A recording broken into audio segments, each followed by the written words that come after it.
요한복음 1장 14절 같이 읽겠습니다. 말씀이 육신이 되어 우리 가운데 거하심에 우리가 그의 영광을 보니 아버지의 독생자의 영광이요 은혜와 진리가 충만하더라. 아멘. 2025년에 새해가 밝았습니다. 우리 여러 가지로 우울하고 또 암담하여 정신없는 상황에 새해를 맞이하게 됩니다. 그렇게 더욱 여러분의 새해 시작과 올 한 해 여러분의 가정과 일터에 살아계신 하나님의 도우신 은혜로 위로와 평강과 회복이 있기를 주님의 이름으로 축복합니다. 올 한 해 동안 먼저 여러분의 삶이 하나님의 말씀에 붙들리시기를 축복하며 이로 인해 여러분의 삶의 현장에 말씀과 기도가 그대로 응답되는 역사 일어나기를 주님의 이름으로 축복합니다. 새해가 되면 영어로 보통 이렇게 인사하죠. 보통 뭐라고 인사하나요? 네, 보통 크리스마스를 앞두고서는 같이 엮어서 메리 크리스마스 앤 해피 뉴 이어. 그리고 새해에는 뭐예요? 해피 뉴 이어. 여러분 해피하십니까? 네, 해피하세요? 2025년 행복한 새해 기대가 되시나요? 희망찬 새해를 맞이할 기쁨이 있으신가요? 사실 지금은 이렇게 마음껏 인사하기가 어려운 것 같습니다.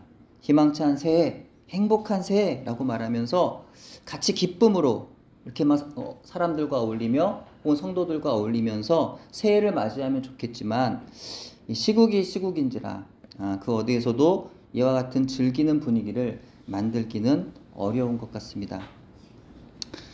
성경의 시작은 바로 창세기입니다.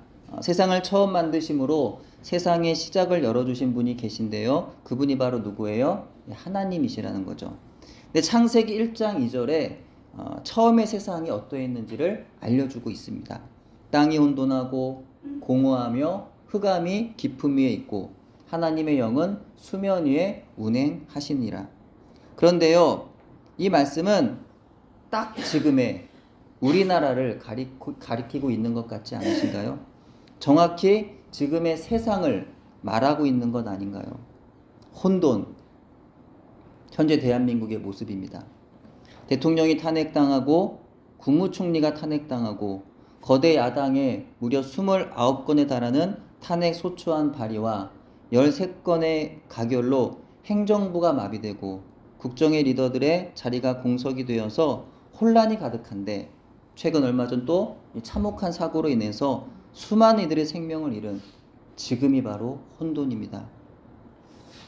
혼돈, 현재 온 나라와 열방의 모습이죠. 이스라엘과 주변국 그리고 무장단체들과의 전쟁으로 병사들과 민간인들의 인명피해가 계속되고 있고요. 러시아와 우크라이나의 전쟁 가운데 북한군 사상자를 포함하여 수많은 인명피해가 계속해서 늘어나고 있습니다.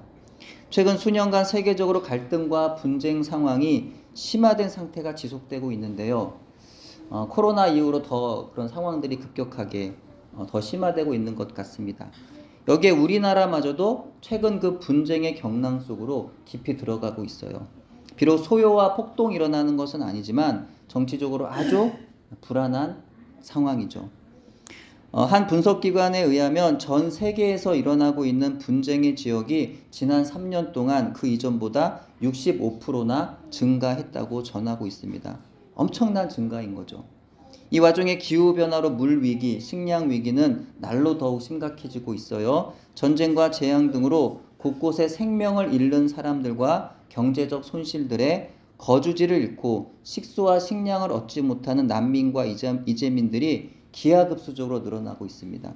그래서 다른 나라들이 이런 사람들을 도저히 수용할 수 없는 상황까지 엄청난 지금 전 세계적으로 문제가 심각한 그런 상황 가운데 있습니다. 나라마다 예배를 회방하고 예배를 금지하는 법안이 제정되고 있으며 교회를 향한 억압과 박해가 현재 사상 최악이라고 하는 보고들이 나오고 있고요. 비기독교인 그리고 무종교인들이 점차 증가하고 있습니다. 우리의 이웃, 나라와 민족들 뿐만 아니라 우리의 가정에도, 우리의 교회에도, 우리의 일터에도, 개인적으로도 매 순간 수많은 고통의 문제 가운데 우리는 하루에도 수많은 염려와 두려움, 스트레스를 견디며 살아나가고 있습니다. 혼돈과 공허와 흑암 가운데 있던 처음 세상에 하나님의 말씀이 임하시니 세상이 보기에 좋았습니다. 그러나 첫사람 아담과 하와의 범죄 이후에 세상은요 다시 혼돈의 상태로 들어가고 말았던 거죠. 죄의 진노가 사람만이 아니라 온 땅에 임했어요. 또다시 세상에는 혼돈과 공허와 흑암이 임하게 된 거죠. 이와 같은 현실을 볼 때 과연 세상이 아름답다고 말할 수 있는 사람이 있을까요? 인생은 칠흑 같은 어둠입니다. 죄로 인하여 하나님으로부터 끊어진 인생은요 모두가 어둠입니다. 다시 예수 그리스도의 보혈의 피를 힘입어 죄의 용서함을 받아 하나님과의 끊어진 관계를 회복하지 않으면요 그 인생은 계속 어둠입니다. 아무리 밝게 웃어도 그 사람은 어둠입니다. 아무리 좋은 대학을 나와도, 아무리 좋은 집에 살아도, 아무리 착하게 살아도 그 사람은 어둠이고 불행합니다. 하나님 말씀이 임하지 않으면 세상에 선한 사람 아무도 없고 행복한 사람 아무도 없으며 죄인 아닌 사람 아무도 없습니다. 제가 언젠가 이런 말을 했어요. 어떤 분 앞에서. 세상이 점점 악해져 간다. 사람들은 악하다 라고 하니까 어떤 분은 그분이 제 말에 반박을 했습니다. 세상이 원래 처음부터 악했던 것이지 점점 악해져 가는 것은 아니라는 겁니다. 그리고 또 세상이 그렇게까지 악하다고 자기는 생각하지 않는다는 겁니다. 그리고 사람들이 왜 악하냐, 사람들은 선하지 않냐, 이렇게 또 반론을 제기합니다. 이분이 불신자였으면 그 말을 듣고 전혀 이상하지 않았을 거예요. 또 뭐 좋은 마음으로 또 세상을 바라보니까 또 이렇게 좋게 또 여겼을 수도 있을 것 같아요. 근데 이분이 그러나 믿는 분이셨고 심지어 젊은 목사님이셨어요. 근데 이분 말이 세상의 시각으로 보면 맞는 말 같지만 성경적으로는 그렇지 않더라는 거죠. 사람은 의롭지도 선하지도 않다는 것이, 의로운 사람은 없되 하나도 없다는 것이 바로 성경이 가르치고 있는 말씀이기 때문입니다. 여러분 어떠신가요? 세상이 아름다우신가요? 예. 사람들이 모두 선하고 의롭게 여겨지나요? 오늘 세상에 대한 염세적인 시각을 가지라고, 사람을 미워하시라고 제가 유도하는 것은 아닙니다. 혼돈과 공허와 흑암 가운데 있는 세상의 본질을 알고 사람의 죄인됨을 인식하고, 그렇기 때문에 우리가 바라볼 대상은 오직 주님뿐이라는 사실을 깨달으라는 것입니다.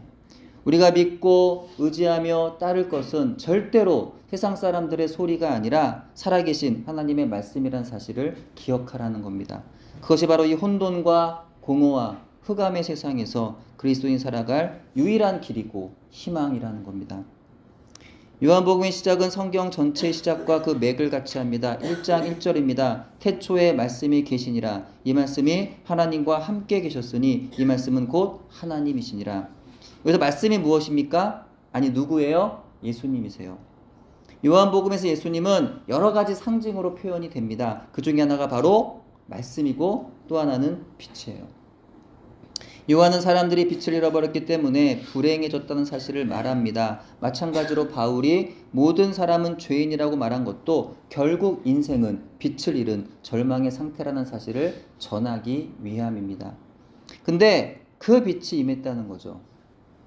태초의 말씀으로 하나님의 창조 사역에 함께 하셨던 그분이 빛으로 임하셨다는 거예요. 빛이 어둠에 빛이 돼 어둠이 깨닫지 못하더라 하였어요. 이 말씀을 그대로 이해하자면 인간의 절망적인 상태에서 빛이 되신 예수님이 오셨지만 사람들은 그 빛을 이해하지 못했다는 겁니다. 사람들의 무지, 사람들의 불신이 강조되고 있어요. 하지만 새번역 성경이나 공동번역 성경에 의하면 빛이 어둠에 비침에 어두움이 능히 이기지 못하더라 라고 말씀하고 있습니다. 이는 절망적인 상태에서 하나님의 빛이 강권적으로 임했다는 것을 말씀하는 거예요. 하나님의 전능하심과 하나님의 사랑하심이 강조되고 있는 말씀입니다. 하나님은 어둠에 있던 사람들, 죽을 수밖에 없는 죄 가운데 있던 사람들을 사랑하셔서 빛으로 세상에 오셨습니다. 우리에게 다시 생명 주시려고 오셨습니다. 근데 이 사랑이 얼마나 크고 위대한지를 알려면 우리가 얼마나 절망스러운 상태에 놓여 있었는지를 알아야 돼요. 우리는 원래가 괜찮은 사람이었는데, 우리는 원래가 좋은 사람이었고 선하고 아름다운 사람이었는데 하나님이 사랑하셔서 사랑할 만하니까, 그렇죠? 선하고 아름다우니까, 그래서 하나님 사랑하셔서 선물로 영생을 주셨다고 하는 것과 우리는 아무 소망도 없는 혼돈과 흑암 가운데 놓인 불쌍하고 비참한 죄인들이었는데 하나님께 도저히 갚을 수 없는 한량없으신 은혜로 살려주셨다고 생각하는 것은 아주 다른 이야기입니다. 모든 사람은 괜찮지 않습니다. 모든 사람은 의롭지 않습니다. 선하지 않습니다. 아름답지 않습니다. 이렇게 설교하는 저도 선하지 않고 의롭지 않고 아름답지 않습니다. 우리는 다 어둠이고요, 절망이고 비참합니다. 때문에 하나님께서 빛으로 오셨다는 거예요. 모든 사람이 정말 의롭고 선하고 아무런 문제 없이 괜찮다고 한다면 예수님이 오실 이유가 없으신 거죠. 우리가 죄인이기에, 우리에게 선함이 전혀 없기 때문에, 그래서 죽음밖에 우리에게 남은 게 없는 절망이기에, 흑암이고 공허함이기에, 그래서 그분의 아들 예수 그리스도께서 빛으로 임하신 거예요. 모든 사람을 비추는 참빛, 그분이 세상에 오셔서 각 사람에게 빛이 되신 거예요. 말씀이신 그분이 육체를 입고 오셔서 우리 가운데 빛으로 거하시는 겁니다. 말씀이 육신 되셨습니다. 이것이 바로 성육신의 신비를 통한 예수 그리스도의 하나님 되심을 보여주는 표현입니다. 이는 기독교 교리 가운데 기독론의 핵심이 되는 그런 표현이라고 할 수 있습니다. 하나님이신 그분이 인간과 같이 혈육을 가진 몸으로 오셨다는 거죠. 살과 피를 가진 인체를 입고 육체라고 하는 제한성을 가진 존재로, 창조주이신 그분이 피조물의 형상을 입고서 그렇게 오셔서 육체가 가지는 모든 피로와 고통과 시장함과 무력함과 연약함을 느끼신 것입니다. 이렇게 완전한 하나님이신 그분이 완전한 사람으로 오셨다는 거예요. 때문에 우리의 모든 연약함과 고통과 슬픔을 다 아세요, 모르세요? 아신다는 거죠. 그래서 우리의 고통 가운데 다 아시기 때문에 예수님은 항상 우리의 그 고통 가운데 함께 하신다는 것입니다. 그러나 예수님은요, 우리와 구별되는 분명한 한 가지가 있습니다. 그것은 그분에게는 죄가 없다는 점이죠. 다음 화면 히브리서 4장 15절 같이 읽습니다. 시작. 우리에게 있는 대제사장은 우리의 연약함을 동정하지 못하실 리가 아니요 모든 일에 우리와 똑같이 시험을 받으신 이로되 죄는 없으시니라. 아멘. 이와 같이 죄가 없으신 완전한 하나님이시면서 동시에 인간의 모든 연약함을 가진 완전한 사람으로 예수님은 오셨기 때문에 우리를 모든 죄로부터 구원해 주실 수가 있으셨다는 겁니다.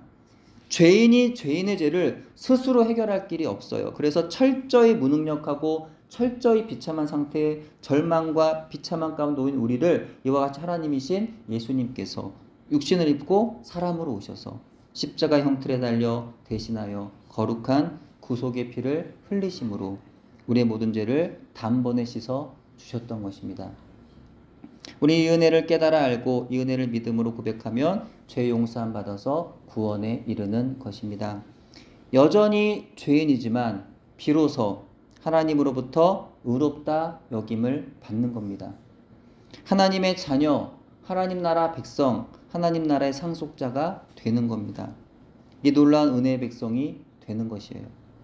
혼돈과 공허와 흑암에 쓸모없고 의미가 없는, 죽을 수밖에 없는 허망한 존재였던 우리가 그리스도의 복음 안에서 쓸모있고 의미있고 가치있고 존귀한 존재가 될 수 있었던 것입니다. 근데 여기서 끝이 아니라는 거예요. 말씀이 육신이 되어 우리 가운데 거하심에 라고 했어요. 말씀이신 예수님 이제 자신이 보내신 성령으로 인하여 우리 안에 거하십니다. 우리를 구원하시고 나 일 다 했어가 아니라는 거예요. 우리를 구원하시고 뭐예요? 애프터 서비스 그 이후까지 다 책임지신다는 거예요. 우리를 구원하시고 그 이후에 성령을 보내셔서 영원히 함께 우리와 거하신다는 겁니다. 그 주님이 우리에게 하시는 말씀이에요.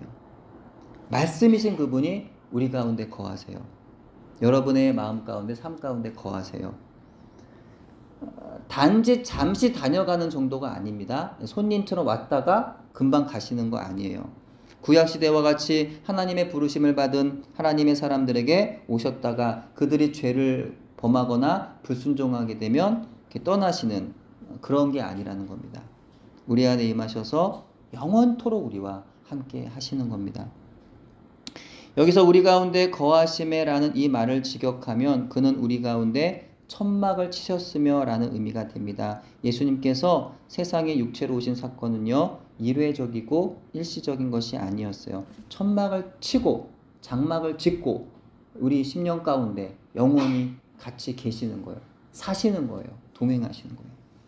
우리와 같은 모양인 인간의 모습으로 이 세상에 머무신 기간은 분명히 짧았습니다. 시간적으로 보면 불과 33년 정도가 전부였어요. 하지만 그 이후로도 성령님을 통해 예수님은 우리와 늘 항상 함께 하십니다. 또 이와 같은 성령님의 인도하심으로 예수를 만나면 그분 안에 있는 아버지의 영광을 우리는 보는 겁니다. 그래서 중요한 것은 또한 예수님이 우리 가운데 거하신다는 거예요. 누구 가운데? 네, 우리 가운데. 말씀이신 예수님이 우리의 교회 공동체 안에 거하신다는 거예요. 믿음의 백성들 안에, 믿음의 가정 안에 거하신다는 거예요. 예수님께서 십자가에서의 죽으심을 앞두고 하나님께 제자들과 교회와 성도들을 위해 기도하시면서 이런 말씀하셨어요. 다음 화면 요한복음 17장 11절 같이 읽습니다. 시작. 나는 세상에 더 있지 아니하오나 그들은 세상에 있사옵고 나는 아버지께로 가옵나니 거룩하신 아버지여 내게 주신 아버지의 이름으로 그들을 보존하사 우리와 같이 그들도 하나가 되게 하옵소서. 아멘. 이것이요 바로 예수님의 마지막 기도셨어요. 우리가 예수님 안에서 하나가 되어야 한다는 거예요. 이게 예수님의 기도였다는 겁니다. 마지막으로 하신 기도. 하나가 되는 거. 하나. 예. 그래서 하나가 되는 걸 회방하는 것 예수님이 가장 미워하시는 일입니다. 예. 예수님 말씀에 거역하는 것이고 성령을 회방하는 일입니다. 바울 사도는 갈라디아서에서 율법주의자들이 거짓 복음을 전함으로 교회 안에서 헬라인 출신의 그리스도인들과 유대인 출신의 그리스도인들을 나누려고 하는 악한 시도에 대해서 분노합니다. 다음 화면에 또 바울이 말하는 거죠. 갈라디아서 3장 28절 시작. 너희는 유대인이나 헬라인이나 종이나 자유인이나 남자나 여자나 다 그리스도 예수 안에서 하나이니라. 아멘. 불신자들이 가끔 교회를 욕하는 거 여러분 들으실 겁니다. 예. 근데 그 불신자들이 교회를 욕하면 어떤 마음이 드십니까? 조금 억울하기도 하지만 한편으로는 그들의 말 이해가 가는 부분도 없지 않습니다. 그분들이 교회를 욕하고 성도를 욕하고 목사를 욕하는 것은 물론 듣기는 불편해요. 근데 어떤 면에 있어서는 뭐 그분들이 잘 모르니까 뭐 이렇게 이해할 수는 있어 어느 정도는. 근데 제가 너무 화가 나는 거는 교회 안에 들어와 있는 성도들이 또 목사라는 사람이 사모라는 사람이 주님의 교회를 욕하는 겁니다. 주의 종들을 함부로 욕하는 거예요. 주 안에 형제된 성도들을 욕하는 겁니다. 교회 안에서 건강한 판단이나 책망은 가능하겠죠. 그러나 자기가 재판관의 자리가 되었고 마치 자기가 하나님이 된 것처럼 교회 공동체를 습관적으로 비난하고 정죄하는 것은 주님이 기뻐하지 않으시는 죄라는 걸 우리가 알아야 됩니다. 다음 화면 요한복음 14장 8절부터 11절 같이 읽겠습니다. 시작. 빌립이 이르되 주여 아버지를 우리에게 보여주옵소서. 그리하면 족하겠나이다. 예수께서 이르시되 빌립아 내가 이렇게 오래 너희와 함께 있으되 내가 나를 알지 못하느냐. 나를 본 자는 아버지를 보았거늘 어찌하여 아버지를 보이라 하느냐. 내가 아버지 안에 거하고 아버지는 내 안에 계신 것을 내가 믿지 아니하느냐. 내가 너희에게 이르는 말은 스스로 하는 것이 아니라 아버지께서 내 안에 계셔서 그의 일을 하시는 것이라. 내가 아버지 안에 거하고 아버지께서 내 안에 계심을 믿으라. 그렇지 못하겠거든 행하는 그 일로 말미암아 나를 믿으라. 아멘. 예수님의 이 말씀은 영적인 말씀이에요. 예수님과 하나님이 하나라는 겁니다. 예수님을 본 것은 하나님 아버지를 본 것과 같고 예수님을 만난 건 하나님 아버지를 만난 겁니다. 예수님과 하나님이 한 분이신데 또한 그분들은 두 분이기도 하십니다.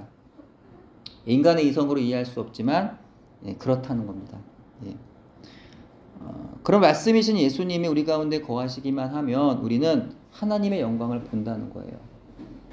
어떤 어둠의 상태, 어떤 두려움과 절망의 상황들, 고난과 아픔들이 우리 안에 거하시는 예수님으로부터 임하는 그 평화와 위로를 빼앗아 갈 수가 없다는 것입니다.